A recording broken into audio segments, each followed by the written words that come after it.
திருச்சிற்றம்பலம்.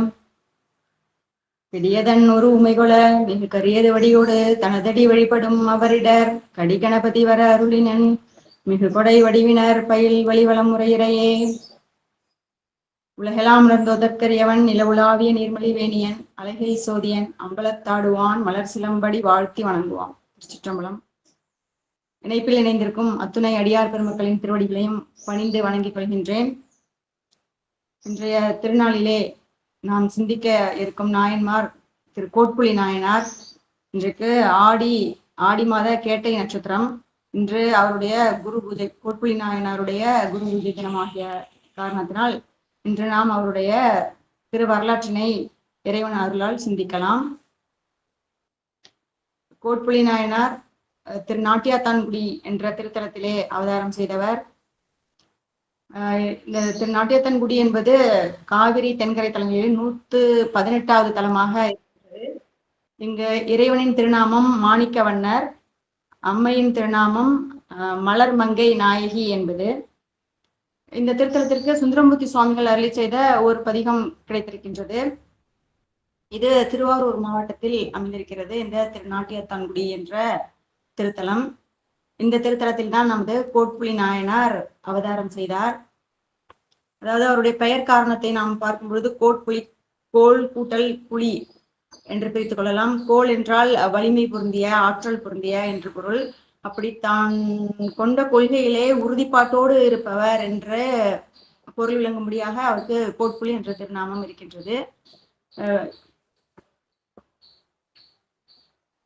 இவர் சுந்தரமூர்த்தி சுவாமிகளுடைய சமகாலத்தவராக இருந்திருக்கின்றார். எனவே இவர் சுந்தரமூர்த்தி சுவாமிகளையும் ஒரு முறை சந்தித்தும் இருக்கின்றார். சுந்தரமூர்த்தி சுவாமிகளும் தன்னுடைய பதிகத்தில், அதாவது திரு நாட்டியாத்தான்குடியில் அருளி செய்த அந்த பதிகத்திலே கோட்புலி நாயனாரை சிறப்பித்து பாடியிருக்கின்றார். கொடிரன் கோட்புலி என்ற ஒரு சொல்லை பயன்படுத்தியிருக்கின்றார். அதாவது கொடிரன் என்றாலும் அதே பொருள்தான். அதாவது விடாப்பிடியாய் வினை செய்பவர் அப்படின்னு. தான் கொண்ட கொள்கையில் எந்த சூழ்நிலை வந்தாலும் கூட விட்டு கொடுக்காமல் இந்த கொள்கையை காப்பாற்றுபவர் என்னும் பொருள் கொள்ளும்படியாக சுந்தரமூர்த்தி சுவாமிகளும் மிக சிறப்பாக கோட்புலி நாயனாரை பாராட்டி இருக்கின்றார்.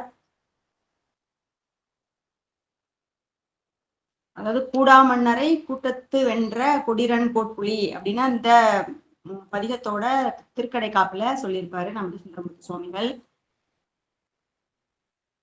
அடுத்தது இப்போ இவங்க ரெண்டு பேரும் சமகாலத்தவர்கள் அப்படின்னு பார்த்தோம் இல்லைங்களா, நமது சுந்தரமூர்த்தி சுவாமிகளும் கோட்புலி நாயனாரும். இப்ப எப்படி இவங்க முதல்ல சந்தித்துக் கொள்ளும் அந்த வரலாற்றினை நாம் பார்த்துட்டு பிறகு பார்க்கலாம். அந்த வரலாறு எங்க சொல்லப்பட்டிருக்குன்னா, பெரிய புராணத்துல ஏயர்கோன் கலிக்காம நாயனார் புராணத்துல 31வது பாடல்ல இருந்து 42வது பாடல் வரையும் கோட்புலி நாயனார் சுந்தரமூர்த்தி சுவாமிகளை எப்படி சந்தித்தார், அவர்களுடனான அந்த சந்திப்பு எப்படிப்பட்டதாக இருந்தது அப்படிங்கிறத சேக்கிழார் பெருமான் மிக அழகாக விவரித்திருப்பார். இப்ப சாதாரணமாக நம் கோட்புலி நாயனார் புராணம் அப்படின்னு அம்மா எனக்கு முதல்ல சொன்ன உடனேவே நான் என்ன நினைச்சேன், இந்த கோட்புலி நாயனார் அப்படிங்கிற அந்த தலைப்புக்கு கீழே வர அந்த பாடல்கள் மட்டும்தான் இருக்கும் போல இருக்கு அப்படின்னு நினைச்சிட்டு இருந்தேன். அப்புறம் தான் எங்க அப்பாட்ட கேட்கும் பொழுது அப்பா சொன்னாங்க, இல்ல ஏர்கோன் கலிக்காம நாயனார் புராணத்துல கூட கோட்புலி நாயனார் பற்றிய அந்த குறிப்பு இருக்க. சுந்தரமூர்த்தி சுவாமிகளும் கோட்புலி நாயனாரும் சந்தித்து கொண்ட அந்த சந்திப்பை பற்றி ஒரு 10-12 பாடல்கள்ல சேக்கிழார் பெருமான் விவரித்திருக்கிறார் அப்படின்னு சொல்லியிருந்தாங்க. அப்புறம் எடுத்து பார்த்தபொழுதுதான் ரொம்ப அழகாவே அந்த பாடல்கள் மூலமாக அந்த சந்திப்பின் திறம் போற்றப்பட்டு இருக்கின்றது. அதை பார்க்கலாம். நம்ம அதை முதல்ல ஒவ்வொரு பாடலா பார்க்காம முதல்ல அதோட என்ன நடந்ததாங்க அப்படிங்கறத மட்டும் பார்த்துக்கலாம்.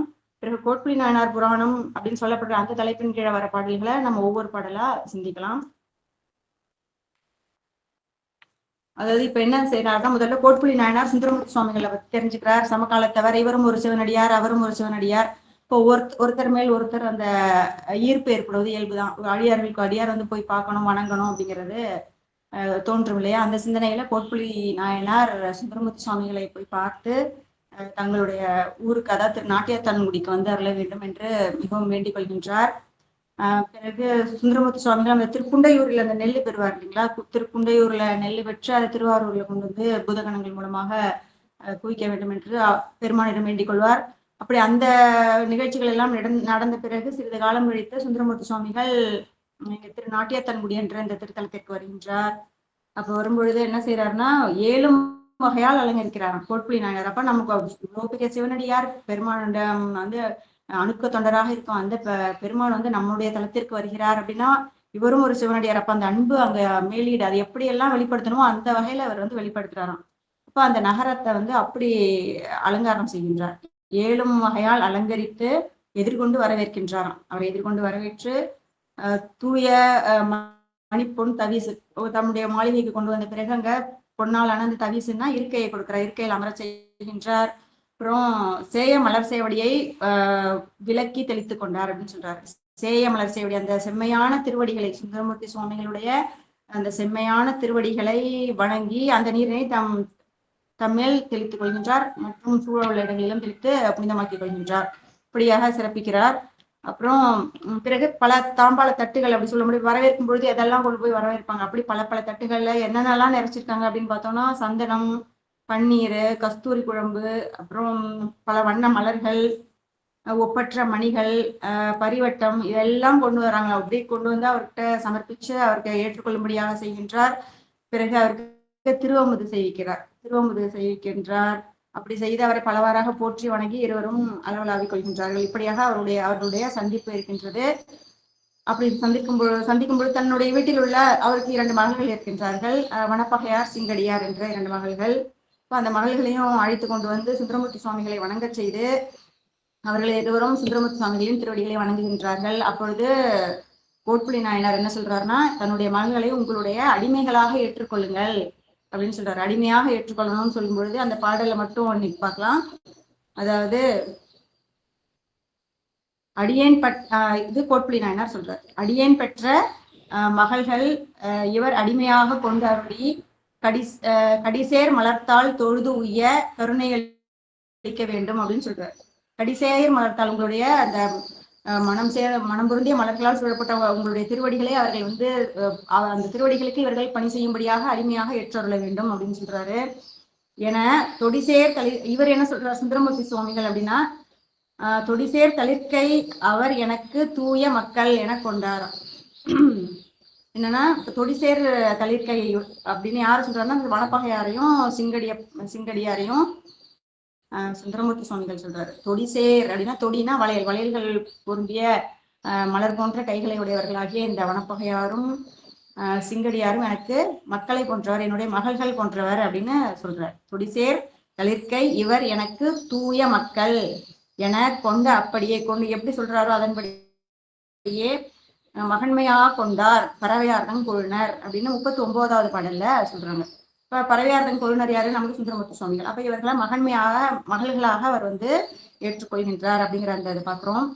அப்புறம் அந்த அடுத்த பாடல் என்ன சொல்றாங்கன்னா அப்படி மகள்களாக கொண்ட அந்த பெண்களை தன்னுடைய மடியில் அமர செய்கின்றாரா சுந்தரமூர்த்தி சுவாமிகள். அமர செய்து எப்படி ஒரு குழந்தைய நம்ம கொஞ்சுவோமோ அந்த மகள்களை எப்படி எல்லாம் தந்தையார் கொஞ்சுவாரோ அதே போல அவர்களை தன் உச்சி மோந்து அவர்களை கொஞ்சம் மகிழ்விக்கிறார் அப்படின்னு சொல்றாரு.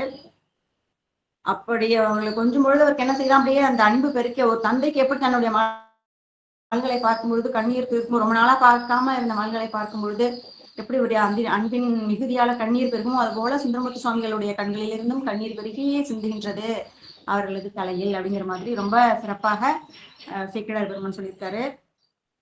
அப்புறம் அந்த பெண்களுக்கு என்னென்னலாம் தேவையோ அந்த குழந்தைகள்லாம் சாதாரணமா எல்லாம் கேட்பாங்க இல்லையா, அது போல அந்த குழந்தைகளுக்கு தேவையான அனைத்து பொருட்களையும் சுந்தரமூர்த்தி சுவாமிகள் கொடுத்து விட்டு பிறகு அங்கிருக்கும் அந்த திருநாட்டியத்தங்குடி வீட்டிற்கும் அந்த பெருமானை சென்று தரிசிக்க செல்கின்றார் அப்படிங்கிறது இந்த 31வது பாடல் முதல் 42வது பாடல் வரை இருக்கும் அந்த செய்திகள். இது ஏர்கோன் கலிக்காம நாயனார் புராணத்தில் கூறப்பட்டிருக்கின்றது. இப்படி வனப்பகையாரையும் சிங்கடியாரையும் வந்து சுந்தரமூர்த்தி சுவாமிகள் தன்னுடைய பதிகங்கள் தோறும் அந்த திருக்கடை அந்த கடைசி பாடல்ல வச்சு பாடுவார். சிங்கடியப்பன் வனப்பகையப்பன் அப்படின்னு மொத்தம் கிட்டத்தட்ட ஒரு 16 பாடல்களில் இப்படியாக இவர்கள் இருவரையும் தனது பதிகங்களில் வைத்து சிறப்பித்திருக்கின்றார் சுந்தரமூர்த்தி சுவாமிகள். அப்ப அவர்கள் எப்படிப்பட்ட ஒரு சிவன் அருள் பெற்ற குழந்தைகளாக அவர்கள் இருந்திருப்பார்கள், இப்படிப்பட்ட மகள்களை பற்றி நமது கோட்புலியார் எப்படிப்பட்ட ஒரு சிவனடியாராக இருந்திருப்பார் அப்படிங்கிறதெல்லாம் நம்ம சிந்திச்சு பார்த்து இன்புறலாம். அடுத்தது இப்ப நம்ம வந்து கோட்புலி நாயனார் புராணத்தை பார்க்க போறோம். அதற்கு முன்னாடியாக இப்ப அந்த கோட்புலி நாயனார் புராணத்தை முதல்ல பாடல் ஒவ்வொரு பாடல் மூலமாக நம்ம சிந்திக்கலாம். அதுக்கு முன்னாடி என்ன சொல்றாருங்கிறத ஒரு சுருக்கமாக சொல்லிடுறேன். கோட்புலி நாயனாருடைய அவருடைய திருத்தொண்டு எப்படிப்பட்டது அப்படிங்கறத சொல்றேன். திருச்சிற்றம்பலம். கோட்புலி நாயனார் என்ன திருநாட்டியத்தங்குடி அப்படிங்கிற அந்த திருத்தலத்துல அவதாரம் செய்கின்றார். வேளாளர் குடியில் பிறந்தவர். அவர் வந்து ஒரு அரசருக்கு சேனாதிபதியாக இருக்கின்றார். சேனாதிபதியாக இருக்கின்றார்னாலே அவருக்கு உடலும் வலிமை பெற்றதாக இருக்கும். அதோடு கூடவே மனதும் வலிமையுடையதாக இருக்கும். இவருக்கு கூடுதல் சிறப்பு என்னன்னா, இவர் ஒரு சிவனடியாராகவும் இருக்கின்றார். அப்படிப்பட்ட திண்மை பொருந்தியவராக, இந்த சிவன் அடிமை தொண்டுக்கு மிகவும் திண்மையுடையவராக இருக்கின்றார். அப்படிப்பட்டவராக நமது கோட்புலி நாயனார் இருக்கின்றார். அப்போ ஒரு நாள் அதோட கூட அவருக்கு என்ன ஒரு கொள்கை, சாதாரண சிவனடியாரா மட்டும் இல்லாம நமது நாயன்மார்களை பார்ப்போம், அவங்க ஒவ்வொரு கொள்கைகளை எடுத்துப்பாங்க. ஒரு திருத்தொண்டு நம்ம எடுத்துக்கணும் அப்படின்னு சொல்லி அந்த திருத்தொண்டுல எந்த சூழ்நிலை வந்தாலும் உயிரே போனாலும் அதுல இருந்து நம்ம வழுவக்கூடாது அப்படிங்கிற மாதிரியான அந்த ஒரு பிடிப்பு இருக்கும். அப்படியே நமது கோட்புலி நாயனாரும் ஒரு கொள்கையை வச்சுட்டு இருக்காரு. என்ன அப்படின்னா, சுவாமியோட திரு ஆலயங்களுக்கு, அந்த தலங்களுக்குரிய திரு அமுதுக்கான அந்த படி நெல்லை வந்து செந்நெல்லை கொண்டு சேர்ப்பது, அளவுக்கு அதிகமாகவே கொண்டு போய் சேர்ப்பார் அன்பின் மிகுதியால். அப்படி வந்து சேர்க்கும் அந்த ஒரு தொழிலை அவர் கொண்டிருக்கிறார். இதுல பல காலமாக அதை செஞ்சு கொண்டே வரார். அதுல இருந்து தவறியதே இல்லை அப்படிங்கிற மாதிரி. எப்படியா இருந்தாலும் எந்த சூழ்நிலையிலும் பெருமானுக்கான அந்த அமுதுபடிக்கு தேவையான செந்நெல்லை கொண்டு போய் சேர்த்துருவார். அப்படிப்பட்ட தொண்டை அவர் செஞ்சுட்டு இருக்கார். அப்படி இருக்கும் பொழுது ஒரு நாள் என்ன ஆகுது அப்படின்னா, இவர் சேனாதிபதியாக இருக்கார் இல்லைங்களா. அப்ப அரசர் ஒரு நாள் கூப்பிட்டு அனுப்புறார், முரற்றாறு குளத்துல போய் நீங்க வந்து போர் செய்யணும் அப்படின்னு சொல்லி. கொஞ்சம் தூரம் வேற பக்கத்துல இருக்கிற ஒரு நாட்டுக்கு போகணும்னு வச்சுக்கோங்களேன். அப்படிப்பட்ட ஒரு இடத்துக்கு போகணும் அப்படின்னு அரசன் சொல்றாரு. இவர் அரசனோட ஆணையை மறுக்க முடியாது இல்லைங்களா. அப்ப என்ன செய்யறாரு, தன்னுடைய தொண்டும் அதுல வழிவிடக்கூடாது அப்படிங்கிறதுக்காக தாம் அந்த மாற்றார் குலத்திற்கு சென்று போரிட்டு திரும்பும் அளவு கொஞ்சம் காலம் எடுக்கும் இல்லையா, கொஞ்சம் நாட்கள் கூட எடுக்கலாம். அப்படி நாம் திரும்பி வரும் அளவு அந்த நேரங்கள்ல கூட அந்த அமுதுபடிக்கான அந்த தேவை, அந்த செந்நெல் வந்து தட்டுப்பட்டு விடக்கூடாது அப்படிங்கிறதுக்காக தேவைக்கு அதிகமாகவே நிறைய நெற்கூடுகளை வந்து செய்யறார். நிறைய நெற்கூடுகளை கட்டி பாதுகாப்பா வச்சிடுறார். அப்படி சேகரித்து அந்த செந்நெற்களை வைக்கும் பொழுது அதோடு கூடவே என்ன சொல்லிடுறாரு, தன்னோட சுற்றத்தார்களை எல்லாரையும் தனித்தனியா கூப்பிட்டு சொல்லிடுறாராம். ஏன்னா இது அவ்வளவு முக்கியமான செயலா அவர் கருதுறாரு. இந்த நெல்லுக்கு எந்த விதத்திலையும் குறைவு ஏற்பற்றவே கூடாது அப்படிங்கிறதுல உறுதியா இருந்த காரணத்தினால தன்னுடைய சுற்றத்தார்கள் ஒவ்வொரையும் தனித்தனியா கூப்பிட்டு, இப்போ நான் சுவாமிக்கான செந்நெல்லை வந்து இங்க கூடாக செஞ்சு வச்சிருக்கேன். இதை எந்த சூழ்நிலையிலையும் எப்படிப்பட்ட சூழ்நிலையும் நீங்க எடுத்துடவே கூடாது. அப்படி எடுக்கணும்னு நினைச்சா கூட திரு விரையாக்களி அப்படின்னு, அது விரையாக்களிங்கிறது சிவன் மீது சொல்லப்படும் ஒரு ஆணை. இப்ப திருநீலகண்டம் அப்படின்னு சொல்லி சொல்றாங்க இல்லையா, எம்மை தீண்டி வீராயும் திருநீலகண்டம் அப்படின்னு. அது மாதிரி சிவனுடைய பேர்ல வந்து நம்ம ஆணை சொல்றது, சிவபெருமானின் மீது ஆணையாக இது வந்து நீங்க எடுக்கக்கூடாது, நினைக்க கூட கூடாது, அப்படி நினைச்சா கூட அது சிவாபராதம் அப்படிங்கிற மாதிரி திரு விரையாக்களி அப்படின்னு சொல்லிடுறாரு. அவங்க சுற்றத்தார்கள் அதோட சொல்லிட்டு அவர் அந்த போயிடுறாரு, போர் செய்ய போயிடுறாரு மாற்றார் குலத்திற்கு. சுற்றத்தார்களும் அவங்க எதுக்கு அவங்க நினைச்சு கூட பார்த்திருக்க மாட்டாங்க. அப்படிப்பட்ட ஒரு சூழல் அவங்களுக்கு வரப்போகுது. என்னன்னா, மிகப்பெரிய ஒரு பஞ்ச காலம் வந்துடுது. பஞ்சம்னா பசி பட்டினி அப்படிங்கிற அளவுக்கு போயிடுது. யாருக்கும் உணவே இல்லை. உணவு இல்லாம இருக்கும் பொழுது ஒரு சேனாதிபதியார் அவங்க வீடு எப்படியுமே செல்லும் செழிப்புடையதாக தான் இருந்திருக்கும். அவங்க பஞ்சம்னா பசினா என்னன்னு தெரிந்திருக்க கூட செய்திருக்காது. அப்படிப்பட்ட சூழ்நிலையில இருந்தவங்களுக்கு கடைசியில நெல் இல்ல, சாப்பாடு இல்லை, எப்படியோ அவங்களும் சமாளிச்சுட்டு வந்துடுறாங்க. கடைசியில முடியவே இல்லை, இதுக்கப்புறம் நம்ம சாப்பிட முடியும், உயிரே போய்விடும் அப்படிங்கிற மாதிரியான ஒரு சூழல். இப்ப அங்க இருக்க பெரியவங்க எல்லாம் எப்படியோ நம்ம சமாளிச்சுட்டு கூட இருந்துடலாம் அப்படின்னு இருக்கும் பொழுது கூட இருக்க அந்த குழந்தைகளை பார்க்கும்பொழுது அவர்களுக்கு எப்படிப்பட்ட ஒரு சூழல், ஒரு கொடுமையான சூழ்நிலை, அப்படிப்பட்ட ஒரு பஞ்சம் அங்க வந்துடுது, வறட்சி வந்துடுது. அப்ப அந்த சுற்றத்தார்கள் எல்லாம் ஒன்று கூடி முடிவெடுக்கிறாங்க. சரி, இப்படி வந்து நம்ம எதுவுமே சாப்பிடாமலே இருந்து உயிர் விட்டு விடுறதை விட ஒரு சுவாமிக்காக வச்சிருக்க அந்த செந்நெல்லை நம்ம எடுத்து கொஞ்சம் பயன்படுத்திக்கிட்டு அதுக்குள்ள திரும்ப வளமை வந்ததுடனே புதுசா நெல் விளைவிச்சு இதை கொண்டு போய் சேர்த்துடலாம் அப்படிங்கிற மாதிரி அவங்க நினைச்சிட்டாங்க. இப்ப என்ன, நம்ம தேவைக்காக இப்ப எடுத்துக்கிறோம், ஆனா திரும்பவும் கொண்டு போய் அதுலயும் சேர்த்துடலாம். ஏன்னா இப்படி சாப்பிடாமலே இருந்தோம்னா எல்லாம் இறந்து போயிடுவோம், அதற்கு அது பரவாயில்ல அப்படின்னு சொல்லி எல்லாரும் ஒன்று கூடி முடிவெடுத்து கொஞ்சம் கொஞ்சமாக அந்த கோட்டில் இருந்த அந்த நெல்லெல்லாம் எடுத்து பயன்படுத்தி சாப்பிட ஆரம்பிச்சுடுறாங்க. இந்த காலத்துல இவர் என்ன செய்யறார், கோட்புலி நாயனார் அங்க போருக்காக போயிருக்காரு இல்லைங்களா. அங்க போய் மாற்றார் குலத்துல போய் அவரை பகை அரசர்கள் எல்லாம் வென்று இவர் திரும்புகின்றார். வந்து மன்னரை சந்திக்கின்றார். மன்னரும் இவருக்கு தேவையான நிதிகளை எல்லாம், பரிசு பொருட்கள் எல்லாம் கொடுப்பாங்க இல்லைங்களா. நிறைய பரிசு பொருட்களை எல்லாம் கொடுத்து இவர் அனுப்புறாரு. அப்படி எல்லாத்தையும் அவர் வாங்கிட்டு வரும்பொழுதே ஒரு செய்தி போயிடுது. என்னன்னா, அந்த நெற்கோடுகள், நீங்க பெருமானுக்காக சேர்த்து வைத்திருக்கும் அந்த நெருக்கு ஓடுகளை உங்களுடைய சுற்றத்தார்கள் பயன்படுத்தி விட்டார்கள் அப்படிங்கிற அந்த செய்தி அவருக்கு கிடைச்சிது. கிடைச்சோன்னே அவருக்கு எப்படிப்பட்ட ஒரு ஒரு உணர்ச்சி அங்க ஏற்பட்டிருக்கணும். அவ்வளோ ஒரு கோபம் வந்துருது அவருக்கு. என்ன பண்றது, அது கண்டிப்பா தண்டனை கொடுக்கணுங்கிறத முடிவு பண்ணிடுறாரு. இருந்தாலும் கூட தான் தெரிஞ்சுக்கிட்டத இப்போதைக்கு யாருக்கும் தெரியாதபடி நடந்துக்கிறாராம். இப்போதைக்கு இப்போ எதுக்கும் யார்ட்டையும் காமிச்சுக்க வேணாம் அப்படிங்கிற மாதிரி எதுவும் தெரியாதவர் போல அவர் வராரு. அவருடைய சுற்றத்தார்களும் ரொம்ப நாள் கழிச்சு வராரு இல்லைங்களா, அவரை வரவேற்கிறாங்க, ரொம்ப அன்போடு வரவேற்கிறாங்க. இவரும் எல்லாருடைய இன்முகம் காட்டி சிரித்துக் கொண்டே வருகின்றார். வந்து மாளிகைக்குள்ள வந்துடுறாரு. வந்து அதுக்கப்புறம் வந்து ஒரு சாதாரணமா பார்ட்டி கொடுக்குற மாதிரி அவர் ஒரு இது செய்யறாரு. என்ன செய்யறாரு அப்படின்னா, எல்லாரையும் வர சொல்லுங்க, சுற்றத்தார்களை எல்லாரையும் வர சொல்லி செய்தி அனுப்புகின்றார். எதுக்காக அப்படின்னா, நான் நிறைய துகில் ஆடை ஆபரணங்கள் எல்லாம் கொடுக்குறேன், நிறைய பொருள் எல்லாம் கொடுக்குறேன் அப்படின்னு சொல்லி வர சொல்லி சொல்றாரு.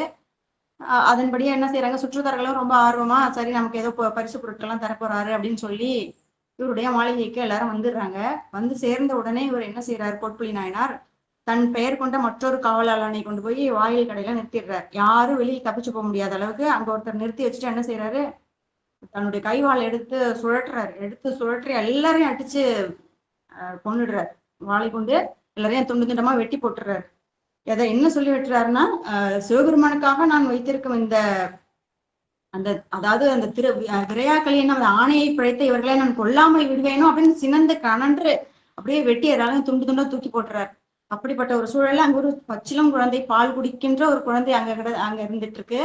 அப்ப அந்த காவலாளனுக்கு ஒரு இறக்கம் வந்துடுது. ஆக சின்ன குழந்தை இதையும் கூட வெட்டிடுவாரோ அப்படின்னு ஓடி வந்து அவரும் சொல்றாரு, ஐயா சுவாமி, இந்த குழந்தை வந்து அந்த சென்னல்ல சாப்பிடலங்க, அதுக்கு எந்த பாவமும் இல்லதானே, அதை விட்டுடுங்களேன் அப்படின்னு சொல்றாரு. அதோட இல்லாம நம்ம குலத்திற்கு ஒரு குடி இந்த ஒரு குழந்தை தான் இருக்கு, இதுவும் போச்சுன்னா நம்முடைய கிளையே இல்லாமல் போயிடும், உங்களுடைய கிளையே இல்லாமல் போயிடும், அதையாவது நீங்க விடுக்கணும் அப்படின்னு சொல்றாரு. ஆனா கோட்புலி நாயனார் அதை ஏத்துக்கல. என்னதான் அது குழந்தையாகவே இருந்தாலும் கூட அது வந்து அந்த செந்நெல்லை உண்ட தாயின் முளைப்பாலை உண்ட அந்த காரணத்தினால் அந்த உயிருக்கும் கூட, அந்த குழந்தையின் உயிருக்கும் கூட அந்த சிவ அபராதம் பற்றிய செய்ததனால ஏற்பட்ட அந்த தீவினை பற்றி இருக்கும், அதையும் நம்ம கொன்றே தீர்வேன் என்று சொல்லி அந்த குழந்தைய அப்படி தூக்கி எரிஞ்சு அப்படி 2 தண்டை வெட்டிடுறாராம். ஆஹ் என்ன மாதிரியான ஒரு திண்மை இருக்கணும் பாருங்க. என்ன தன் வீட்டு குழந்தை எப்படி எல்லாம் கொஞ்சிருப்பாரு, கொஞ்சி தானே வளர்த்திருப்பாரு சுவாமி. எப்படியா இருந்தாலும் அப்படிப்பட்ட குழந்தை அது என்னதான் இருந்தாலும் இது சிவ அபராதத்திற்கு உட்பட்டு விட்டது அப்படிங்கிற அந்த ஒரு காரணத்துக்காக தண்டம்ங்கிறத சிவ அபராதம் சென்றால் அவர்கள் செய்து விட்டார்கள் ஏனால் அவர்கள் யாரா இருந்தாலும் சரி அவர்கள் தண்டிக்கப்பட வேண்டும் அப்படிங்கிறதுல அந்த திண்மை அதோடு கொண்டுல தன்னுடைய அந்த கொள்கையில் ஏற்பட்ட கொண்ட அந்த பற்று, இதன் காரணமாக அவர் அந்த செயலை தான் செயற்கரிய செய்வர் பெரியார் அப்படின்னு சொல்றது போல சாதாரண மக்களால் செய்யவே முடியாத காரியம் இதெல்லாம் இல்லைங்களா. என்ன இப்ப சாதாரண பசிக்கு தானே சாப்பிட்டுருக்காங்க அப்படின்னு சொல்லி கூட இது பண்ணிடுவாங்க. ஆனா இவர்கள் எல்லாம் செயற்கரிய செயல்களை செய்யக்கூடியவர்கள் நமது நாயன்மார்கள். அப்படி வந்து இந்த குழந்தையை 2 துண்டாக வெட்டி போட்டுறார். அப்போ சுவாமி அப்படியே ரிஷப வாகனத்துல அம்பாலோட வந்து அருள் புரிகிறார். என்ன சொல்றாருன்னா, உன்னுடைய இந்த கைவாளால் இவருடைய தீவினைகளை நீ அறுத்து விட்டாய், எனவே அவர்கள் பொன்னுலகம் வருவார்கள், நீ வந்து என்னுடைய இப்படியே இதே குளத்துல என்னோட சிவலோகம் வந்துரு அப்படின்னு சொல்லி அருள்பாலித்து சென்றாராம். அவருக்கு தன்னுடைய அனைத்து சுற்றத்தாராகவும் நமது பெருமாள் இருந்து அருள் புரிந்தார் அப்படிங்கிறது அந்த கடைசி பாடல்ல சொல்லி முடிக்கப்படும் செய்தி. இதுதான் இப்ப கோட்புலி நாயனாரோட வரலாறு. இத வந்து நம்ம அந்த தொகை வகை விரிநூல் மூலமாக இப்ப சிந்திக்கலாம். இப்ப தொகை நூல்ல சுந்தரமூர்த்தி சுவாமிகள் சொல்லியிருப்பாரு, அடல் சூழ்ந்த வேல் நம்பி கோட்புலிக்கும் அடியேன் அப்படின்னு படித்தார். இப்ப அடல் சூழ்ந்த வேல் நம்பி அப்படின்னு பாடுறாரு. அடல்னா என்னன்னா வெற்றி பொருந்திய, வெற்றின்னு அர்த்தம். வெற்றி பொருந்திய எப்பொழுதுமே அவருடைய வேல் தன்னுடைய கையில வேலை வச்சுட்டு இருக்காரு இல்லையா. அடல் சூழ்ந்த வேல் நம்பினா ஆண்களில் சிறந்தவர். அப்படிப்பட்டவராகி அந்த கோட்புலி நாயனார் அவர் கையில் கொண்டிருக்கும் அந்த வேளானது எப்பொழுதும் அடல் சூழ்ந்ததாக இருக்கின்றது, வெற்றியை தேடி தருவதாக இருக்கின்றதாம். அது இதுதான் ஆற்றல் அடல் விடை ஏறும் ஆளவாயான் திருநீற்றை அப்படின்னு பார்த்திருக்கோம். அப்ப அந்த ஆற்றல் அடல் விடைனா அடல்ங்கிற வார்த்தைக்கு அந்த வெற்றியை தருகின்ற, வெற்றி பொருந்திய அப்படிங்கிற பொருள். இப்படி ஆற்றல் அடல் சூழ்ந்த வேல் நம்பி கோட்புலிக்கும் அடியேன் அப்படின்னு சுந்தரமூர்த்தி சுவாமிகள் பாடுறாரு. அடுத்தது வகை நூல்ல பாக்குறோம் அப்படின்னா,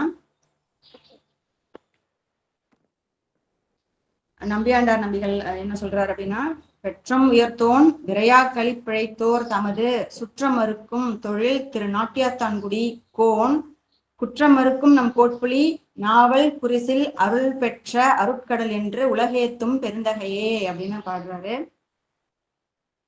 இப்ப பெற்றம் உயர்த்தோன், பெற்றம்னா என்னது, ரிஷப வாகனம். அந்த ரிஷப கொடியை கொண்டவராகிய நமது பெருமானின் திரு விரையாக்களி அப்படிங்கிற அந்த ஆணையை பிழைத்தோர்னா இந்த இடத்துல பிழைச்சு போறதுன்னு அர்த்தம் கிடையாது, தப்பித்து போவது அப்படிங்கிற பொருள் அல்ல. இங்க பிழைத்தோர்னா அதை பிழை செய்தோர் அப்படின்னு, அந்த விரையாக்களியை மறுத்து அதை மீறி செய்தவர்கள் அப்படின்னு பொருள். அப்படி திரு விரையாக்களி பிழைத்தோர் தமது சுற்றத்தவரையாக இருந்தாலும் கூட அவர் எல்லாரையும் என்ன செய்யறாரு, அறுத்துடுறாரு, வெட்டிடுறாரு இல்லைங்களா, அதை சொல்றாரு. அறுக்கும் தொழில் பூண்ட அந்த திரு நாட்டியாத்தான்குடி கோன்னா அந்த தலைவர், திரு நாட்டியாத்தான்குடி என்ற அந்த தளத்திலே உள்ள தலைவர் அவர் அப்படின்னு சொல்றாரு. அவர் குற்றம் அறுக்கும் நம் கோட்புலி அப்படின்னு பாடுறாரு. குற்றம் அறுக்கும்னா என்ன குற்றத்தை அவர் அறுத்தார் அப்படின்னா, அந்த உடலால் செய்த அந்த தீவினைகள் வந்து இந்த உயிரை பற்றி இருக்கும். அப்படிப்பட்ட அந்த தீவினை சிவ அபராதத்திற்கான அந்த குற்றத்தை அறுக்கும் நம் கோட்புலி அப்படின்னு பாடுறாரு. அதோடு கூட நாவல் குறிசில் அருள் பெற்ற அருட்கடல் அப்படின்னு பாடுறாரு. நாவல்னா திருநாவலூர் என்ற திருத்தலத்தில் உள்ள குறிசில் அப்படின்னா என்ன பொருள்னா தலைவன் என்று பொருள். திருநாவல் குறிசில்னா திருநாவலூர் தலைவன். யாரு திருநாவலூர் தலைவன்? நமது சுந்தரமூர்த்தி சுவாமிகள். நாவல் குறிசில் அருள் பெற்ற, அவருடைய திருவருளினை பெற்ற அருட்கடல் போன்றவர் நமது கோட்புலியார் அப்படின்னு பாடுறாரு. அப்படி என்ன அந்த உலகங்கள் எல்லாம் ஏத்தும் பெருந்தகையாம். பெருந்தகைன்னா பெருமை உடையவர் அப்படின்னு பொருள். பெருந்தகைமை உடையவர் அப்படின்னு பொருள். தகைமைனா மதிப்பு, தன்மை, அதுதான் பெருந்தகை அப்படின்னு சொல்லுவாங்க. அப்படிப்பட்ட பெருந்தகையாக கோட்புலி நாயனார் இருந்தார் என்று உலகம் எல்லாம் ஏற்றும்படியாக இருக்கிறாராம். அவர் வந்து அருட்கடல் அப்படிங்கிறாங்க. எப்படிப்பட்ட செயலை செஞ்சிருக்காரு நமது கோட்புலி நாயனார்? அவர் வந்து அருட்கடல். ஏன்னா அவர் வந்து தன்னுடைய சுற்றத்தார்கள் மீது கொண்ட அந்த அன்பு அவருக்கு தெரியும். சிவ அபராதம் செஞ்சா என்ன மாதிரியான தீவினை வந்து அவர்களை பற்றும் அப்படிங்கிறத தெரிஞ்சிருக்கிறதுனால இந்த பிறவிலேயே அதை அறுத்துடணும் அப்படிங்கிறதுக்காக அவர் விதை வெட்டுறார். அதனால அவர் அருட்கடல் என்று சொல்லி சிறப்பிக்கின்றார் திருத்தொண்டர் திருவந்தாதியில நம்பியாண்டார் நம்பிகள். அடுத்தது இப்ப விரிநூல் பார்க்க போறோம். விரிநூல்ல சேக்கிழார் பெருமான் எப்படியெல்லாம் சிறப்பிக்கிறார் அப்படிங்கிறத பார்க்கலாம். திருச்சிற்றம்பலம். முதல் பாடல். நலம் பெருகும் சோநாட்டு நாட்டியத்தான்குடி வேளாண்குளம் பெருக வந்து உதித்தார் கோட்புலியார் எனும் பெயரார் அப்படின்னு சொல்றாரு. இப்ப நலம் பெருகும் சோநாடு, இங்க சோநாடுனா சோழ நாடு அப்படின்னு பொருள். இது வந்து அதாவது காலப்போக்குல ஒரு சொல்லில் உள்ள ஒளியோ இல்ல சொற்களோ சிதைந்து மருவி வர்றதுதான் அந்த இப்படி. இப்ப சோநாடுன்னா சோழ நாடுங்கிறது தான் சோநாடு அப்படின்னு மருவி வந்திருக்கு. இப்ப தஞ்சாவூர் அப்படி தஞ்சை அப்படின்னு சொல்றோமோ, அப்படி கோயம்புத்தூர் அப்படி கோவை அப்படின்னு நம்ம காலப்போக்கில் அதை சுருக்கியோ நமக்கு வசதிக்கு ஏற்றவாறு அந்த வார்த்தைகள் மாறுபட்டு விடுகின்றதுல, அதை போல இந்த சோழ நாடுங்கிறது தான் இங்க சோநாடு அப்படின்னு குறிக்கப்பட்டிருக்கு. அந்த சோநாடு எப்படிப்பட்டதான நலம் பெருகும் சோநாடு, நலங்களையும் வளங்களையும் மிகுதியாக கொண்ட அந்த சோநாடு. இந்த சோநாட்டுல அந்த சோழ நாட்டுல நாட்டியத்தான்குடி என்ற ஊரில் வேளாண் குளத்தில் வேளாண் குளம் பெருக அப்படின்னா அந்த வேளாண் குளமே பெருகி சிறப்புடையதாக இருக்கும்படியாக வந்து உதித்தார் அப்படின்னு சொல்றாரு கோட்புலியார. கோட்புலியார் எனும் பெயரார் சொல்றாரு. தளம் பெருகும் புகழ் வளவர் தந்திரியாராய் வேற்றுப்புலம் பெருக துயர் விளைப்ப போர் விளைத்து புகழ் விளைப்பார் அப்படின்னு பண்றார். இப்ப தளம் பெருகும் புகழ் வளவர்னா சோழ நாட்டு சோழ அரசனுக்கு இவர் வந்து தந்திரியாராய் இருக்கிறார். தந்திரியார்னா சேனாதிபதி அப்படின்னு பொருள். தந்திரினா சேனாதிபதி அப்படின்னு பொருள். அவருக்கு அந்த மன்னருக்கு அந்த வளவர் போனுக்கு இவர் சேனாதிபதியாக இருக்கின்றார். அப்புறம் வேற்றுப்புலம் பெருக துயர் விளைக்கும்படியாக செய்வார். அவர் வேற்றுப்புலம்னா மாற்றார் பகை அரசர்கள் எப்பெல்லாம் இவர் போய் போருக்கு போகிறாரோ அப்ப அந்த பகைவர்களை அழித்து அங்க மிகுந்த துயர் விளைப்பாராம். தன்னுடைய நாட்டுக்கு என்ன செய்யறாரு, புகழ் விளைப்பாராம். வேற்றுப்புலம் பெருக துயர் விளைப்ப போர் விளைத்து அப்படி போர் செய்து தம்முடைய நாட்டுக்கு புகழ் விளைப்பாராம் நமது கோட்புலி நாயனார். அப்படிப்பட்ட ஒரு திண்மை பொருந்தியவராக நமது கோட்புலி நாயனார் இருக்கின்றார் என்று சிறப்பிக்கின்றார். அடுத்தது இரண்டாவது பாடல். மன்னவன் பால் பெரும் சிறப்பின் வளமெல்லாம் மதியனியும் பிஞகரதம் கோயில்தரும் திரு அமுதின் படி பெருக சென்னல் மலை குவடாக செய்து வரும் திருப்பணியே பன்னெடுநாள் செய்து ஒழுகும் பாங்கு புரிந்து ஓங்கும் நாள் அப்படின்னு சொல்றாரு. இப்படி முதல் பாடல்ல அவர் எங்க அவதாரம் செஞ்சார், அவர் என்ன மாதிரியான தொழில் கொண்டார் அப்படிங்கிறத சேக்கிழார் பெருமான் அழகா சொன்னாரு. அதுக்கப்புறம் என்ன நடக்க போகுதுங்கிறத அடுத்த பாடல்ல சொல்றாரு. அவருடைய திரு தொண்டு பற்றி சொல்றாரு.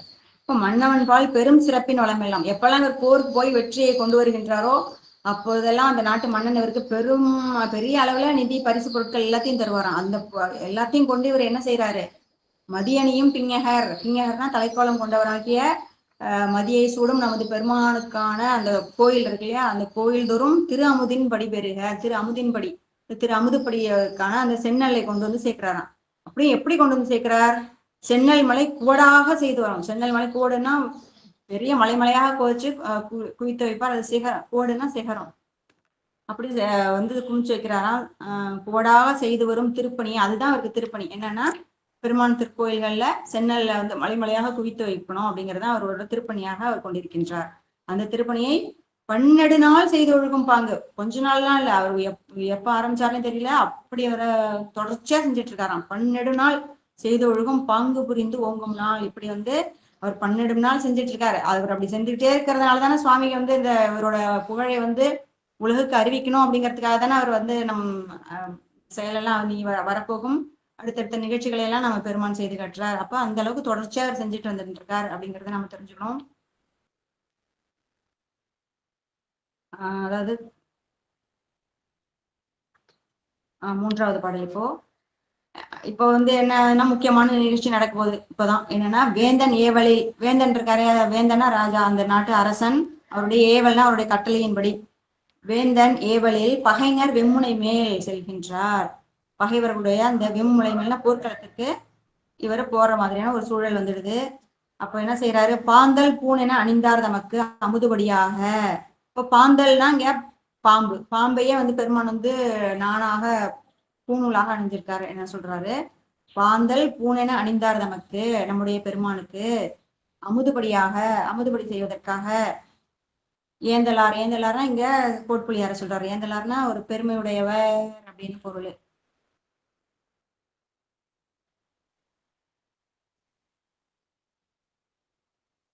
ஏந்தலார் அப்படின்னா மேன்மையுடையவர் அப்படிங்கிற பொருள்.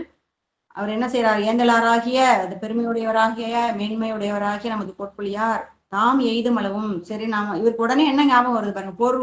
போர்க்களத்துக்கு செல்லணுமா, அங்க போய் எப்படி எல்லாம் போர் செய்யணும், எப்படி அந்த மாற்றாரை அழிக்கணும், அவர்களிட எப்படி எல்லாம் சண்டை போடணும்னு அந்த சிந்தனையோட அதெல்லாம் வரதுக்கு முன்னாடி இவருக்கு என்ன வந்துடுது?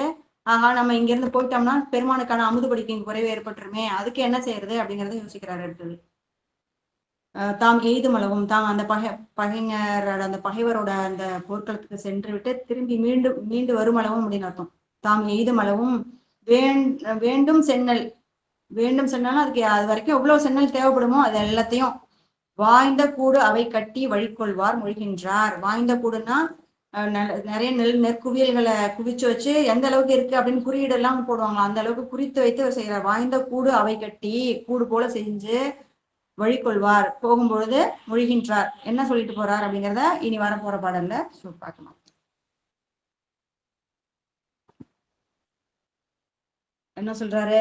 தன் தமர்கள் ஆயினார் தமக்கெல்லாம் தனித்தனியே எந்தையார்க்கு அமுதுபடிக்கு ஏற்றிய நெல் இவை அழிக்க சிந்தையால் தான் நினைவார் திரு விரையாக்களி என்று வந்தனையால் உரைத்தகன்றார் மன்னவன் மாற்றார் முனைமேல் அப்படின்னு சொல்றார். இப்ப என்ன சொல்றாருன்னா, தம் தமர்கள் ஆயினார், தன்னுடைய தமர்கள் எல்லாரையும், சுற்றத்தார்கள் எல்லாரையும் கூப்பிடுறாரு. எப்படி கூப்பிடுறாரு? தனித்தனியா எல்லாரையும் வர சொல்றாரு. வர செய்து என்ன சொல்றாரு? எந்தையாருக்கு அமுதுபடிக்கு ஏற்றிய நெல்லிவை. பாருங்க, இதெல்லாம் எந்தையார்னா யாரு? என்னுடைய தந்தை போன்றவராகிய பெருமானுக்கான அமுதுபடிக்குரிய நெல் இவை அப்படின்னு சொல்றாரு. எந்தையாருக்கு அமுதுபடிக்கு ஏற்றிய நெல் இவை அழிக்க சிந்தையால் தான் நினைவார். சிந்தையால் கூட நினைச்சிடாதீங்க, நினைச்சு கூட பாத்துறாதீங்க அப்படிங்கிறாரு.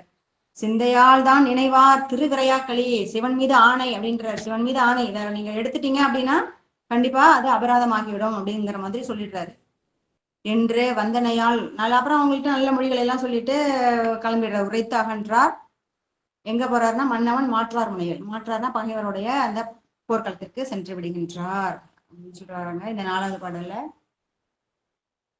இப்ப இங்க திருவிரையாக்களி அப்படிங்கிறது சிவனுடைய ஆணை, வல் ஆணை அப்படின்னு சொல்லுவோம். சிவன் ஆணை அப்படிங்கிற பொருள். அதை ஏற்கனவே பார்த்தது போல இயற்பகை நாயனார்ல எம்மை தீண்டி வெயிராயின் திருநீலகண்டம்னு எப்படி அவங்க வந்து திருநீலகண்டத்தின் மீது சத்தியம் செய்த பிறகு இயற்பகை நாயனார் அதை எப்படி அந்த காலம் முழுவதும் அவங்க 2 பேருமே அதை கடைபிடிக்கிறார்களோ அதை போல இருக்கணும், அந்த அளவுக்கு திண்மை பொருந்தியதாக இருக்கணும். அதாவது சிவன் மீது ஆணை போட்டு அது மீறிடவே கூடாது அப்படிங்கிறதுக்காக தான் இது உறுதியா சொல்லிட்டு போறது. அப்படிப்பட்ட ஆணை தான் இந்த திரு விரையாக்களி அப்படிங்கிறது. அப்புறம் நிறைய இவரு மாற்று முறைக்கு போயிடுறாரு அப்படிங்கிறத 4வது பாடல்ல பார்த்தோம். இப்ப 5வது பாடல்ல மற்ற அவர்தாம் போயின பின், மற்ற அவர்தாம்னா இங்க அவர்தாம்ங்கிறது யாரு குறிக்குது? கோட்புலி நாயனாரை குறிக்குது. மற்ற அவர்தாம் போயின பின், அவர் போன பிறகு சில நாட்கள் கழித்து வற்காலம் முற்றலும் என்ன வந்துருந்தாங்க? பெருமானுடைய திருவருள் எது நடந்தாலும் யாவற்றையும் ஆக்குபவன் ஈசன் தானே. எல்லாமே ஈசனுடைய செயல் தான். அங்க பஞ்சம் மறுபடி பெருமான் சென்றிருக்காரு. வற்காலம் முற்றலும், வற்காலம்னா இங்க வந்து அந்த வர்க்கடம்னு சொல்லுவாங்களாம். வர்க்கடம்னா உணவின்றி பஞ்சத்தால் வாடுது, பசி பஞ்சம் அப்படி ஆயிடும். அப்படிப்பட்ட வற்காலம் முற்றலும், அந்த வற்காலம் வந்து சேர்ந்துடுது. அச்சுற்றத்தார் அவருடைய சுற்றத்தார்கள் என்ன ஆகிறாங்க? உணவின்றி இறப்பதனில் பெற்றம் உயர்த்தவர் அமுது படி கொண்டாகிலும் பிழைத்து குற்றமர பின் கொடுப்போம் என கூடு குலைத்து அழித்தார் அப்படின்னு சொல்றாங்க இந்த 5வது பாடல். அவர்கள் செஞ்ச அந்த செயலை அந்த ஒரு பாடல்ல சொல்லிடுறாரு. இப்ப கோட்புலி நாயனார் மாற்றார் முனைக்கு போயிடுறாரு. போன அந்த கொஞ்ச நாளே அந்த வற்காலம் வந்துடுது, பஞ்சம் வந்துடுது. இந்த சுற்றத்தார்கள் உணவின்றி இறப்பதனில் எப்பா உணவே இல்லாம இப்ப இறந்தே போடணுங்கிற சூழல் வந்துடுச்சு. இப்படி இறந்து போறதுக்கு பதிலாக இறப்பதனில் பெற்றம் உயர்த்தவர் அமுதுபடி கொண்டாகிலும், இந்த பெற்றம் உயர்த்த பெருமானாகிய பெருமானுக்கு சேர்த்து வைத்திருக்கும் இந்த அமுதுபடியிலேருந்து கொஞ்சம் எடுத்து நம்ம இப்ப உயிர் பழைச்சுப்போம். இப்போதைக்கு உயிர் பழைச்சிக்கிட்டு பிறகு என்ன செய்யலாம்? குற்றமர பின் கொடுப்போம். அந்த குற்றம் எல்லாம் நம்ம எடுத்தது குற்றமா தான் ஆயிடும். அவங்களுக்கும் தெரியுது. திரு விரையாக்கலைன்னு சொல்லிட்டு போயிருக்காரு. சிவனுடைய சொத்து, அதை எடுக்கக்கூடாது, அவருடைய பொருள் எடுத்து அபராதம் ஆயிடும், குற்றமாயிடும் அப்படின்னு தெரியுது. இருந்தாலும் இந்த குற்றம் அற்று போகும்படியாக நம்ம திரும்பவும் வச்சிடலாம் அதுல அப்படின்னு அவங்க சொல்லிட்டாங்க. குற்றமர பின் கொடுப்போம் என கூடு குலைத்து அழைத்தார் அப்படின்னு போடுறாரு. கூடு குலைத்துனா அவர் கட்டி வச்சு கோட்புலியார் கட்டி வைத்து விட்டு போன அந்த கூட்டினை கலைத்து அதை அழித்தார். அழிக்கிறதுன்னு இங்க அவங்க எடுத்து பயன்படுத்திட்டாங்க. பயன்படுத்தலே இங்க அழித்தல் அப்படிங்கிற அளவுக்கு அந்த அளவுக்கு குற்றமாயிடுது. அதான் இங்க கூடு குலைத்து அழித்தார் அப்படின்னு சொல்றாரு. அடுத்தது 6வது பாடல். மன்னவன்தன் தெம்முனையில் வினை வாய்த்து மற்ற அவன்பால் நன்னிதியின் கோய் பெற்ற நாட்டியாத்தான்குடி தலைவர் அந்நகரில் தமர் செய்த பிழையறிந்து அது அறியாமே துணினார் சுற்றமெல்லாம் துணிப்பனும் துணிவினரார். எப்படி வராராம்? சுற்றமெல்லாம் துணி, எல்லாரையும் கொண்டுடுறேன், எல்லாரையும் வெட்டிடுறேங்கிற மாதிரி வராரு. யாரு அப்படின்னா மன்னவன்தன் தெம்முனையில் வினை வாய்த்து. இவர் என்ன வினைக்காக போனார்? என்ன செயல் செய்ய போனார்? போர் செய்ய போனார் இல்லைங்களா? அந்த வினை வாய்த்து அதை முடிச்சுட்டு மற்ற அவன்பால் அதை வந்து இங்க என்ன செய்யறாரு? இங்க வந்து மன்னன்ட்ட வந்து சொல்றாரு. அவர் நன்னிதியின் கோய் பெறுகிறார். நன்னிதியின் கோயினா அந்த அரசன் வந்து அவருக்கு தேவையான பரிசு பொருட்களை எல்லாம் நிறைய கொடுக்குறாரு. அப்படி பெற்றவராகிய நாட்டியாத்தன்குடி தலைவர் யாரு? நமது கோட்புலியார்.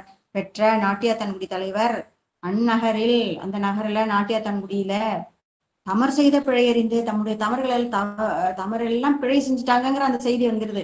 தமர் செய்த பிழையறிந்து, ஆக பெரிய தவறு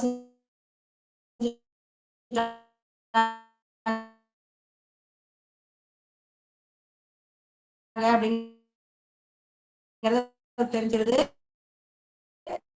ஆனா இதை வெளிப்படுத்தி காட்டிக்க கூடாது அப்படின்னு மனசுல நினைச்சிடறாரு. ஏன்னா அப்படி வெளிப்படுத்தி இருக்கிறவங்க எல்லாம் ஓடி போயிடுவாங்க இல்லைங்களா? பாதி பேர் தப்பிச்சு ஓடி போயிடுவாங்க. அப்படி வந்து சிவபுராணர்கள் தப்பிக்கவே கூடாது அப்படிங்கிறதுலாம் திண்மையா இருந்திருக்கலாம். அதனால என்ன பண்ணி சரி அப்படின்னு சொல்லிட்டு வெளியே காமிச்சுக்கவே இல்லையா? பிழையறிந்து அது அறியாமே துணினார். அங்க வந்து சேர்றாரு, அவங்களோட மாளிகைக்கு வராரு. எப்படி உங்க என்ன நினைச்சிட்டே வராரு? சுற்றமெல்லாம் துணிப்பாங்க. யாரெல்லாம் தென்னல் எடுத்து சாப்பிட்டாங்களோ யாரா இருந்தாலும் பரவாயில்ல, எல்லாரையும் வீழ்த்துவேன் அப்படிங்கிற அந்த துணிவு கொண்டு வராராம். அப்புறம் என்ன செய்யறாங்க? தமிழுக்கெல்லாம் தெரியுமா? சரி ஒரு இப்படிப்பட்ட மனநிலை மேல வராருன்னு அவங்க நினைச்சு கூட பார்த்துக்க மாட்டாங்க. ஆனா உள்ளுக்குள்ள ஒரு அச்சம் இருந்திருக்கும். அங்க திரு விரையாக்களை சொல்லிட்டு போயிருக்காரு. இப்போ அதை நம்ம மீறிட்டமே, நமக்கு குற்றம் வந்து தெரிந்து விடுமேங்கிற அந்த அச்சம் அவர்களுக்கு கண்டிப்பா இருந்திருக்கும். இருந்தும் கூட உள்ளூர் அச்சம் இருந்தாலும் இவர்களும் வந்து அவர்களை வரவேற்க போயிடுறாங்க. எதிர்கொண்ட தமர்க்கெல்லாம் எதிர்கொண்டு வரவேற்று தமர்க்கெல்லாம் இனிய மொழி பல மொழிகிறார். நல்லபடியா எப்பயும் போல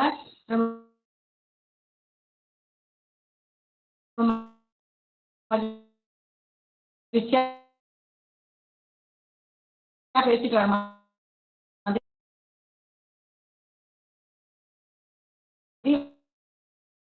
வர வராது.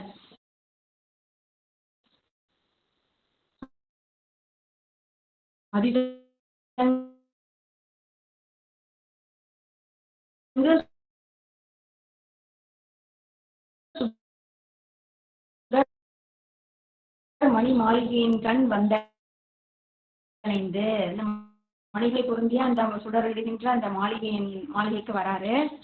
வந்து என்ன செய்யறாரு? பதிகொண்ட சுற்றத்தாருக்கு எல்லாம் எல்லாரும் குண்டபின் இதெல்லாம் கேட்டவுடனே எல்லாரும் மகிழ்ச்சியோட அங்க வந்திருப்பாங்க இல்லைங்களா?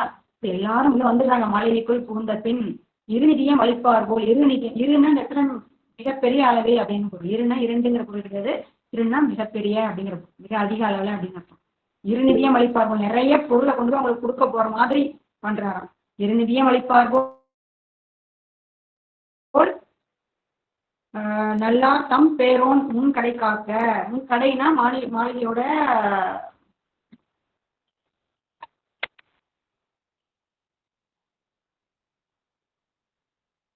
இப்ப கேக்குதுங்களாமா? திருச்சிட்டோம். இப்ப திருச்சிட்டோம். இப்ப எதிர்கொண்ட தமர்க்கெல்லாம் இனிய மொழி பல பகர்ந்த அவர்களுக்கெல்லாம் நல்ல நல்ல மொழிகள் எல்லாம் நான் நல்லபடியா பேசுற மாதிரி பேசிட்டு மதித்தங்கு சுடர்மணி மாளிகையின்கண் வந்து அணைகிறார். அந்த மாளிகைக்கு வராரு. வந்து என்ன சொல்றாரு? பதிகொண்ட சுற்றத்தாருக்கு எல்லாம் பைந்துகில் நிதியம். பைந்துகில்னா பசுமையான துகில், புதிய துகில்னா ஆடை.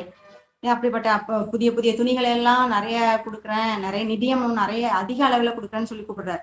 பைந்துகில் நிதியம் அதிகம் தந்து அளிப்பதற்கு அழைமின்கள் அப்படின்னு சொல்லி செய்தி அனுப்பிடுறாரு. செய்தி அனுப்பினோடனே சுற்றத்தார்கள் எல்லாம் மிகவும் மகிழ்ச்சியோட வராங்க. ஆகா, நமக்கு ஏதாவது நிறைய பரிசு பொருட்கள்லாம் கொடுக்க போறார் அப்படின்னு நம்பி வராங்க.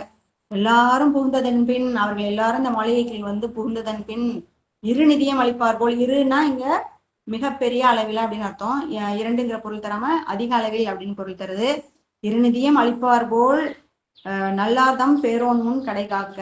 தம் பேரோன் தன்னுடைய பெயரை கொண்ட கோட்புலி என்னும் பெயரை கொண்ட அந்த காவலாளனை அந்த வாயில் கடைனா வாயிலோட அந்த மாளிகையின் வாசல்ல போய் நிறுத்திடுற.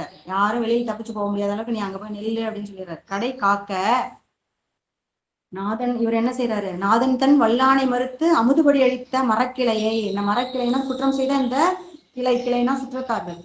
நாதன் அவர்கள் என்ன பண்ணிட்டாங்க? நாதனுடைய வல் ஆணை, திரு விளையாக்களின்னு நாதன் மேல நான் ஆணை சொல்லிட்டு போயிருக்கேன், அதை மறுத்திருக்காங்க. அதை வந்து இவர்கள் வந்து அலட்சியப்படுத்திட்டாங்க அப்படின்னு நினைக்கிறாரு. நாதன் தன் வல்ல ஆணை மறுத்து அமுதுபடி அழித்த சென்னல், நான் வந்து சென்னல் பெருமானுக்கான அமுதுபடி ஆகணும்னு வச்சிருக்கேன், அதை அழித்து விட்டார்கள் அப்படிங்கிறாரு. இப்படி அழித்த அந்த மரக்கிளையை, இந்த கிளையை, இந்த சுற்றத்தவர்களை கொல்லாதே விடுவேணும் அப்படின்னு ரொம்ப கோபமாயிடுறாரு. கொல்லாதே விடுவேணும் எனக்கு கனன்றுன்னு ஒரு அதிக அளவுல கோபம். இப்போ ஒருத்தரை வெட்டி வீழ்த்தணும், கொலை பண்ணணும்னா அந்த அளவுக்கு எவ்வளவு கோபம் வரணும். அப்படி ஒரு கோபம் அவருக்கு தலைக்கு ஏறிடுது. அப்படிப்பட்ட அந்த கோபத்துல கனன்று கொலை புரிவார். எல்லாரையும் வெட்டி வீழ்த்திடுறாங்க. யாரெல்லாம் இருக்காங்க அதுல? யாரு என்ன, இவங்க நம்ம அப்பா அம்மா இவங்க குழந்தை அப்படின்னு எதையும் பார்க்கல.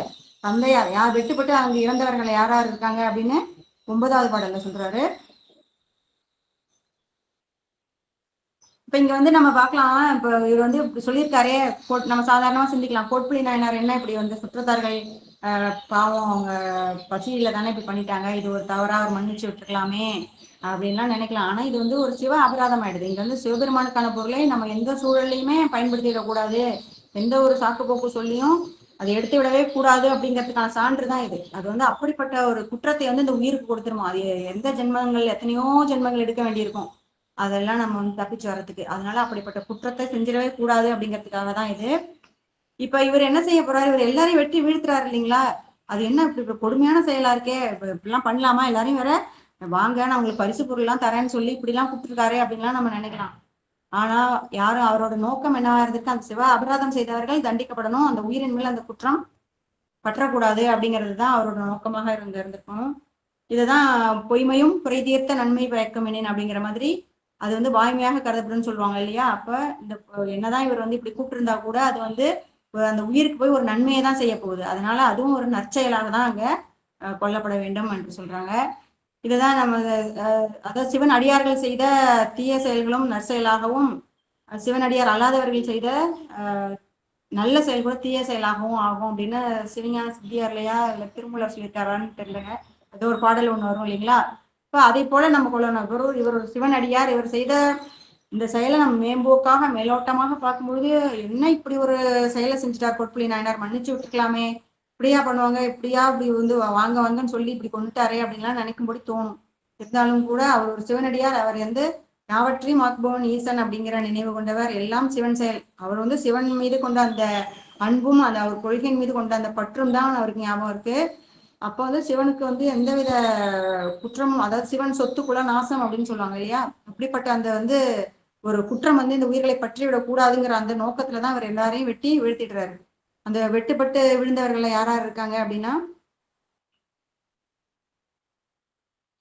தந்தையார், தாயார் மற்றும் உடன் பிறந்தார் தாரங்கள் பந்தமார் சுற்றத்தார் பதியடியார் மதியணியும் எந்தையார் திருப்படிக்கு உன்னை இசைந்தார்கள் இந்த வாழ்குடு துணித்தார் தீய வினை பவம் துணிப்பார். இப்ப என்ன சொல்றாருன்னா, யாரெல்லாம் இறந்து போயிருக்காங்க, அவருடைய தந்தையாரை வெட்டிட்டாரு, தாயாரை வெட்டி கொண்டிருக்காரு, உடன் பிறந்தவர்களை வெட்டியிருக்காரு, அவருடைய மனைவியர்களை வெட்டியிருக்காரு, அப்புறம் பந்தமா சுற்றத்தார் அங்குள்ள பந்தங்கள் மற்ற சுற்றங்கள் அனைவரையும் அழிச்சிருக்காரு. பதியடியார் அந்த திருத்தலத்திலே அந்த நாட்டியத்தங்குடியில இருந்திருப்பாங்க இல்லைங்களா, அப்படிப்பட்ட அந்த அந்த உணவுலாம் அவங்க எல்லாம் வந்து உண்டிருக்காங்க. சென்னையில யாரெல்லாம் இவர்கள் எல்லாம் சாப்பிட்டுருக்காங்கன்னு அர்த்தம். இவர்கள் யாரெல்லாம் வெட்டினாரோ அவர்கள் எல்லாம் பெருமானுக்கான அந்த அமுதுபடி நெல்லை எடுத்து உண்டு குற்றம் செய்து விட்டார்கள். அப்படிப்பட்ட அந்த பதியடியார்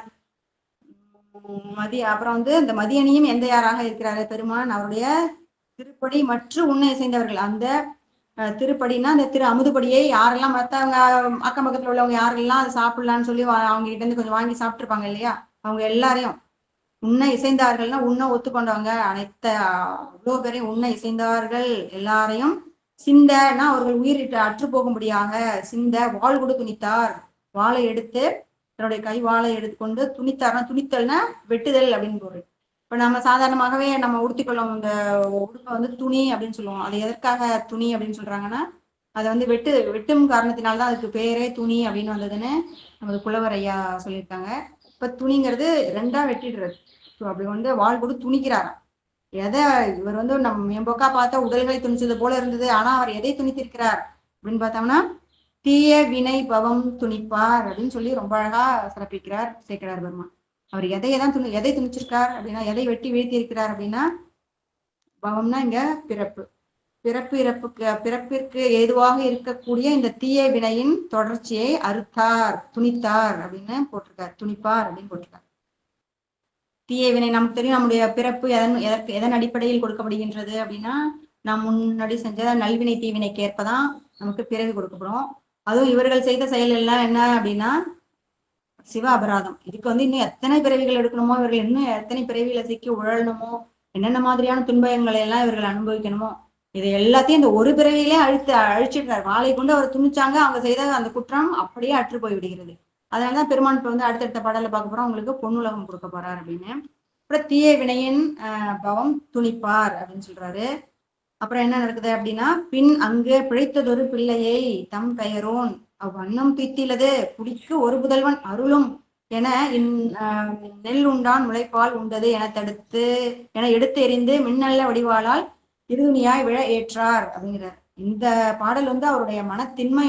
இவ்வளோ நேரம் செஞ்சாருங்க பெரியவங்க அப்படின்னு பார்த்து எல்லாரும் சிவ அபராதம் செஞ்சுட்டாங்க, இவங்கெல்லாம் தெரிஞ்சு செஞ்சிருப்பாங்க, சரி இவர்கள் எல்லாம் வெட்டலாங்கிற மாதிரியான அந்த நிலை இருந்தாலும் கூட ஒரு சின்ன குழந்தை, இப்பதான் பால் குடிக்கிற குழந்தை, அதுக்கு எதுவுமே தெரிஞ்சிருக்காது, நம்ம என்ன குடிக்கிறோம் என்ன சாப்பிட்றோம் எதுவுமே தெரியாத ஒரு பச்சிலம் குழந்தை, அந்த குழந்தைய வந்து வெட்டுறாருன்னா இப்போ அவருடைய மனத்தின்மை வந்து இந்த பாடல் மூலம் நமக்கு தெரியுது. எவ்வளவு அவருடைய கொள்கையில விடாப்பிடியாக இருந்திருக்கிறார் அப்படிங்கிறத பார்க்கலாம். பின் அங்கு பிழைத்ததொரு பிள்ளையை, அங்க தம் பெயரோன்னா யாரு, அந்த கோட்புலி என்ன அந்த வாயில் காவலனாக நிக்க வச்சிருக்காரு இல்லையா, அந்த அவர் ஓடி வந்து சொல்றாங்க, ஐயா பிழைத்ததொரு பிள்ளைன்னா அங்க ஒரு பிள்ளை மட்டும் அங்க எஞ்சி இருக்க வெட்டுப்படாமல் அந்த பிள்ளையை காமிச்சு, ஐயா இந்த ஒரு குழந்தை தாங்க அவங்க விட்டுருங்க அப்படின்னு சொல்றாரு. அன்னம் தீத்திலது, இந்த சென்னலை வந்து இதை சாப்பிடலங்க, பால் குடிக்கிற குழந்தை தானே, இது சென்னல் சாப்பிடல, அதோட மட்டும் இல்லாம குடிக்கு ஒரு புதல்வன், இந்த ஒரு குழந்தை தான் இருக்கு, இது இல்லைன்னா நம்மளோட குடியே இல்லாம போயிடும், அழிஞ்சிடுங்க, அதனால இதை விட்டுருங்க அப்படின்னு சொல்லி கேட்கிறாரு. குடிக்கு ஒரு புதல்வன் அருளும் அருள் புரியுங்கள், தயவு செய்து அருள் புரிங்கள் அப்படின்னு அந்த வாயில் காவலனாகிய அந்த கோட்புலி கேட்கிறாரு. அதுக்கு நம்முடைய கோட்புலி நாயனார் என்ன சொல்றார், நெல் உண்டால் முளைப்பால் உண்டது என்ன சொல்றாரு, சரி இது சாப்பிடலன்னாலும் கூட இந்த நெல்லை இந்த குழந்தையின் தாய் என்ன செஞ்சிருப்பா, அந்த செந்நெல்லை உண்டிருப்பாள், அந்த செந்நெல்லின் மூலமாக இந்த குழந்தைக்கு அது வந்து பாலாக மாறி இந்த குழந்தை அந்த பாலை குடித்திருக்கும், அப்ப இதுக்கும் அந்த தீவினை பற்றிற்று, இதுவும் சிவாபராதம் செய்ததாகவே கருதப்படும் அப்படின்னு முடிவு பண்ணிடுறாரு.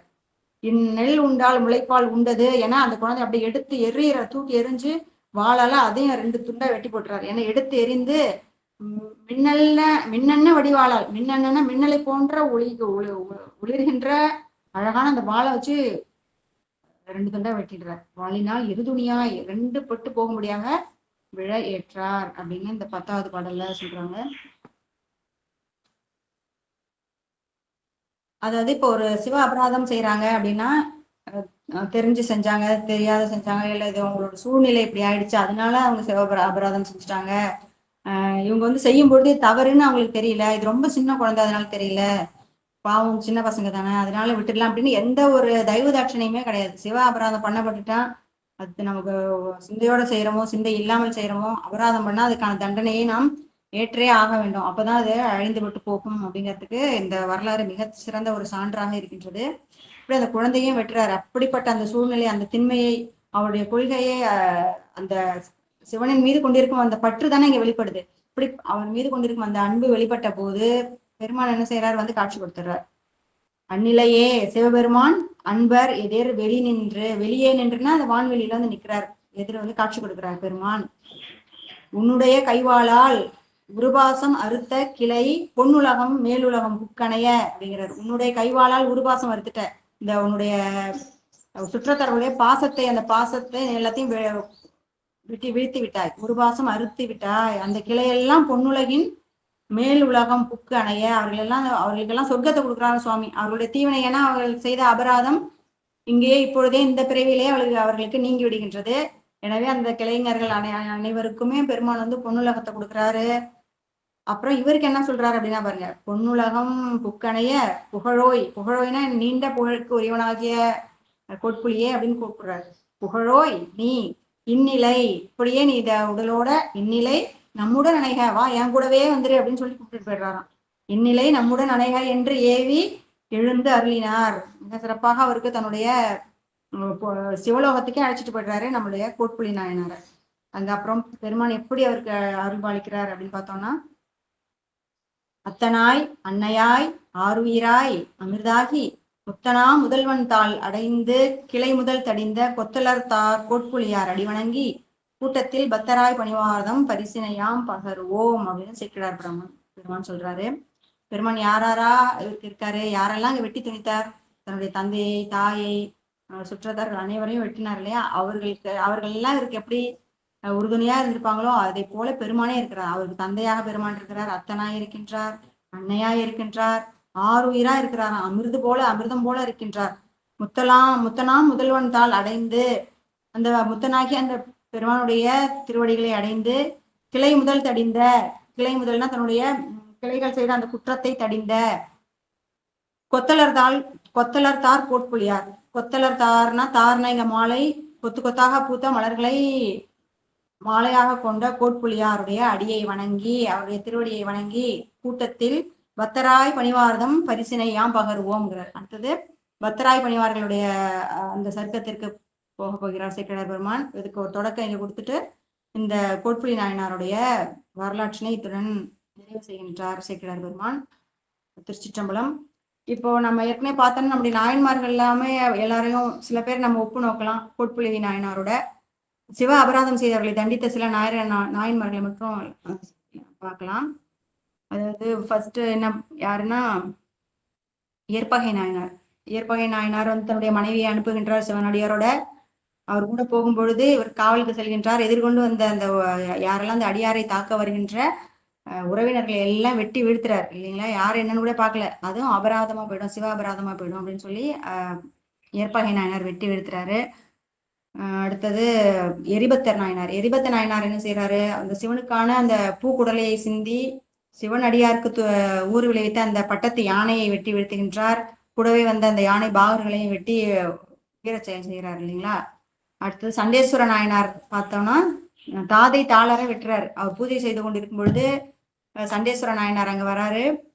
சண்டேஸ்வர நாயனார் பூஜை செய்து கொண்டிருக்கும் பொழுது அவரோட தந்தை வந்து அது பால் குடத்தை எற்றுகின்றார் இல்லையா, அது ஒரு மிகப்பெரிய சிவ அபராதம். எடுத்து அந்த மழுவாள், அந்த வந்து கோல மழுவாள் அப்படின்னு குறிப்பார். அந்த மழுவே வந்து அங்க இருந்த அந்த சிம்பு வந்து மழுவாகி அவருடைய காலை துண்டிக்கின்றது. இப்படி தாதை தாளர துண்டிக்கின்றார் நமது சண்டேஸ்வர பெருமான். அடுத்தது அதுக்கு என்ன சொல்றாரு பெருமான் அப்படின்னா, நம்பொருட்டால் ஈன்ற தாதை விழ எய்தாய், அடுத்த தாதை இனி உனக்கு நாம் அப்படின்னு புரிய சொல்றாரு இல்லைங்களா. என் பொருட்டா எனக்காக உன்னுடைய தாதை விடுத்தாலே அற்று போகும்படியாக நீ எரிந்தாய், இப்போ உனக்கு அடுத்த தாதையாக நான் இருக்கின்றேன் அப்படின்னு எப்படி சண்டிகேஸ்வர பெருமானுக்கு அருள் செய்தாரோ அதே போல இங்க கோட்புலி நாயனாருக்கும் அத்தனாய் அன்னையாய் எல்லாமாக நமது பெருமான் அருள் புரிந்தார் அப்படின்னு நம்ம ஒப்பு நோக்கலாம். அடுத்தது கலிக்கம்ப நாயனார். சற்று நேரம் அதாவது அந்த அம்மா வந்து நீர் வார்க்க மிக சிறிது காலம் தான் தயங்குறாங்க. தம் வீட்டில் வேலை பார்த்த ஒரு ஆள் வந்து இங்க வந்து சிவனடியாரா வந்திருக்காரு அப்படிங்கிறதுக்காக நீர் வார்க்க சற்று நேரம் தாழ்த்துறாங்க. அதை கூட செஞ்சிருக்க கூடாது அப்படிங்கிறதுக்காக அவருடைய கையை தடிந்து விடுகிறார் கலிக்கம்ப நாயனார். அடுத்து சக்தி நாயனார். சக்தி நாயனார் பத்தி பார்க்கும்பொழுது யாரெல்லாம் சிவபெருமானையோ இல்ல சிவன் அடியார்களையோ யாராவது இழந்து பேசினால் என்ன பண்றாருன்னா அவருடைய நாவினை வந்து குரடு கொண்டு அறுத்து விடுவார். அப்படிப்பட்ட ஒரு அற்புதமான செயலை செஞ்ச அவரும் சிவனடியை சேர்ந்தவர். அடுத்து செருத்துணை நாயனார் பார்த்தோம்னா பெருமானுக்காக வைக்கப்பட்டிருக்கும் அந்த மலர்களை எடுத்து முகர்ந்து, அதாவது தூரத்துலதான் தள்ளி கிடக்க அந்த மலர், அதை எடுத்து அந்த பட்டத்து அரசியார் எடுத்து முகர்ந்து விடுறாங்க. அதுவே மிகப்பெரிய சிவ அபராதம்னு சொல்லி அவர்களை கீழே பிடித்து தள்ளி அவருடைய மூக்கை அறிந்து விடுகிறார் செருத்துணை நாயனார். அதை பார்த்த அவருடைய கணவனாகிய கலர்சிங்க நாயனார் என்ன செய்யறாரு, ராணியுடைய அந்த அரசனை வந்து என்ன செய்யறாரு அப்படின்னா, இது போதாது, சிவ அபராத செயலை செய்ய துணிந்தது முதல்ல கைதானே போய் எடுத்தது அந்த பூவை, இப்ப துண்டிக்க வேண்டியது இந்த கையினையும் தான் சொல்லி அவர் கையையும் விட்டுடுறாராம். இப்படி வந்து சிவ அபராதம் செய்தவர்கள் எல்லாம் கண்டிப்பாக தண்டிக்கப்பட வேண்டும் தான். அவர்கள் யாராக இருந்தாலும் சரி, எந்தவித தயவு தாட்சணியமும் பார்க்க கூடாது என்பதை அறுதியிட்டு கூறியிருக்கிறார்கள். இப்படியாக நமது சேக்கிழார் பெருமான் மிக அழகாக கோட்புலி நாயனாருடைய வரலாற்றை நமக்கு கொடுத்திருக்கின்றார். இன்றைக்கு நாம் சிந்தித்தோம். இதற்கு சிறந்த வாய்ப்பினை கொடுத்த திருமதி சாந்தாமையார் அவர்களின் திருவடிகளை வணங்கி மற்றும் உள்ள அடியார் அனைவரையும் வணங்கி எனது உரையை முடித்துக் கொள்கின்றேன். திருச்சிற்றம்பலம்.